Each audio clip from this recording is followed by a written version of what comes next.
Kia ora team, my name's Ben, and I may be old and bald, but I do remember how to study for exams. So that's what we're going to do today. We're going to go through the top tips on how to pass your exams. First things first, you forgot to turn up to some classes, didn't you? And potentially you fell asleep in some, and you talked through others. You're freaking out.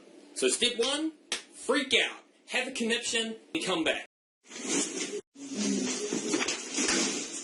That feels better, doesn't it? You may be wondering why I've got Nietzsche beside me. Not only does he have a Scux moustache, but he once said, he who has a why can endure any how. And the how is going to be hard work.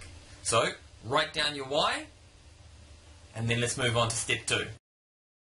Step two, we need to make a plan. What's on the plan? Make a schedule. Write it down. Write down exactly what you're going to do on every day leading up to your exam. When you're going to eat, when you're going to sleep. Put everything on it. If you have to go to church, you've got to go to church. Put it on it. Then find all your free spaces. Put when you're going to study in. Now put this plan on the fridge. Because if you've got a family that's supportive, they're going to see your plan, and they're going to kick your ass if you're not following your plan. Go. You tell me you can't do the dishes because you've got a schedule to do your homework, and you're here to talk to her.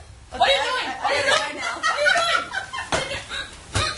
Go do your homework. Go. Do your homework. Do your homework. Okay, you've got your schedule. Next step, how do we study? Let's ask a world champion bodybuilder and someone who's completed their masters. Mihi Namani. If you want to improve your push-ups, you've got to do push-ups. Want to improve your exams? Do some writing. Brilliant. Find out what you need to know, read it, make bullet points, cover it up, write it down, and repeat. How do I know what the exam's on? Ask the lecturer. Check your readings. Did you have any handouts? The course outline, maybe? Where to study? You want somewhere nice and quiet, with no distraction. This is good. This is not.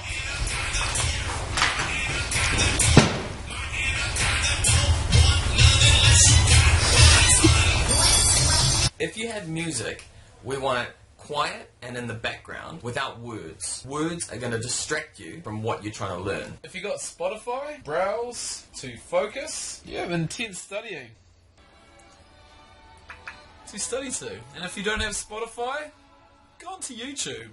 Type in study music. Exam tip. Cue cards. Make cue cards with questions and answers. Cue cards are great. You have the question on one side, the answer on the other, and flick through and just go over again and again and again and again and again. You can either make your own and write them down, or if you Google online cue cards or online flashcards, there will be programs on the computer that'll do it for you. MP3s. If your teacher or lecturer is Scux, they may have made them for you. Download them and listen to them. If not, make your own. Next time you're on the bus, or you're driving, or you're walking, listen to the MP3s of the key points you need to remember for your exam.